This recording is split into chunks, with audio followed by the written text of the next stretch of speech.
Welcome back to another wonderful day of Emunah and Bitachon. Great to be back. And we're going to discuss today the concept of tefillah, of davening. It's really a much longer discussion, but we were learning it with the chavrusa this morning, and we want to discuss it a little bit, at least tap into it, to get a little bit of an understanding of what's going on. The Midrash in Devarim says that when Moshe Rabbeinu wanted to go into Eretz Yisrael, Moshe Rabbeinu davened to Hashem, and he asked Hashem that he should please be able to go into Eretz Yisrael. So it says, the words of the Midrash are very strong, and if it's not a Midrash, it's so hard for us to understand it. It says, HaKadosh Baruch Hu called out to the malachim Behalah. It's the Lashon Midrash. Behalah means like urgent, hectic. Quickly close the windows of tefillah. Quickly do not, and he called to every gateway and all the legions and every bezdin and shemayim, don't accept Moshe Rabbeinu's tefillah. This is the tefillah of Moshe Rabbeinu. Moshe wanted to go into Eretz Yisrael, and Hashem said, you can't go in. And Moshe Rabbeinu was begging Hashem that he could go in. So Hashem said to them, no, don't allow his tefillah to come up. So the Midrash describes that Moshe Rabbeinu's tefillah is so strong, it is like a charav, a sword that can cut through any type of material. Imagine, you have a drill bit that could cut through anything. Right? We're discussing it. Cement, metal, diamond, rock, anything. Any type of material in the world. Moshe Rabbeinu's tefillah, his prayer, was so strong, it could cut through anything. And Hashem says, don't allow it in. Okay, now, a second form of tefillah is Dovid Hamelech, King David. Dovid Hamelech, we know, wrote Tehillim. Tehillim. Anybody who's in a difficult spot, what do? Say Tehillim.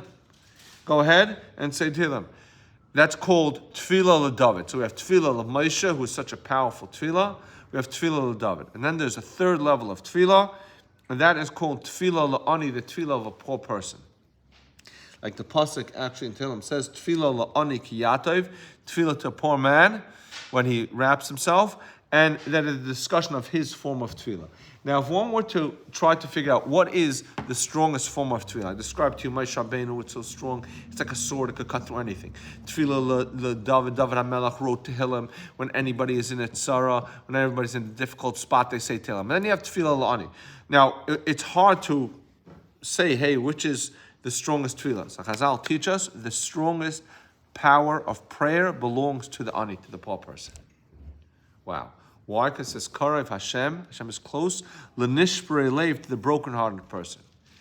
The definition of poor does not mean money in your bank account. The definition of poor does not mean that you don't have what you need, that you don't have a beautiful house, that you don't have money, that you don't have nachas. You can have everything in the world. But if you're broken-hearted, then your tefillah is the closest to Hashem. Now, we typically associate a broken-hearted person who's down, he's missing, and that is true. That's definitely a broken-hearted person, not taken away from that. A person who's broken-hearted, a person who's missing something, who needs a shidduch, a person who needs money, a person who needs a yeshua, health, he or she is broken-hearted, and that tefillah is so powerful.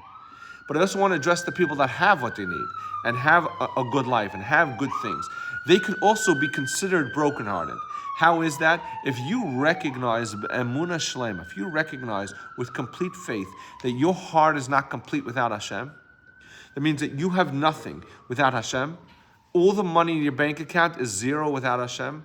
All the health that you have is zero without Hashem.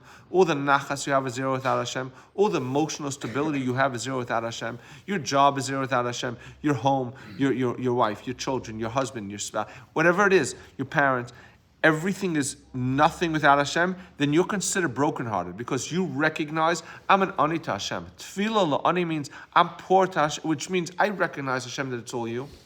And that's really the foundation of Emunah and Bitachon. The foundation of Emunah and Bitachon is, I believe Hashem, I have nothing without you.